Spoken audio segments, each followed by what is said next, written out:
The moment the sun reaches its southernmost point in the sky marks the December solstice, the official beginning of winter in the northern hemisphere, where it is called the winter solstice and a time of great celebration in many northern cultures. The sun rises due east and sets due west on the equinoxes in March and September. At other times of year it comes up and goes down somewhat to the north or south. Sky telescope. These starting times are governed by Earth's motion around the Sun, or equivalently, from our point of view, the Sun's annual motion in Earth's sky. The start of winter for the Northern Hemisphere is defined as the moment when the Sun hovers over Earth's Tropic of Capricorn, the line of latitude 23.5 degrees south of the equator before heading north, a moment, called by northerners, the winter solstice. The Sun appears to move north and south in our sky during the year because of what some might consider an awkward misalignment of our planet. Earth's axis is tilted with respect to our orbit around the Sun.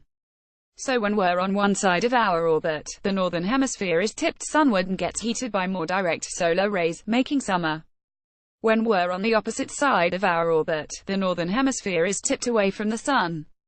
The solar rays come in at a lower slant to this part of the world and heat the ground less, making winter. The effect is opposite for inhabitants of the southern hemisphere. For them, the December the solstice signals the beginning of summer, while winter starts at the June the solstice. For a sky watcher on Earth at north temperate latitudes, the effect is to make the Sun appear to move higher in the midday sky each day from December to June, and back down again from June to December. A solstice comes when the Sun is at the upper or lower end of its journey. An equinox comes when the Sun is halfway through each journey. As seen from Earth, during the course of a year the Sun migrates from north to south and back again. The Sun is farthest north at the June the solstice, farthest south at the December solstice, and crosses the celestial equator at the equinoxes in March and September. The word solstice comes from the Latin solstitium, sol meaning sun and stitium stoppage. The winter solstice marks the shortest day and longest night of the year. From now on, the days begin to grow longer and the nights shorter. In ancient cultures, the winter solstice was an auspicious moment.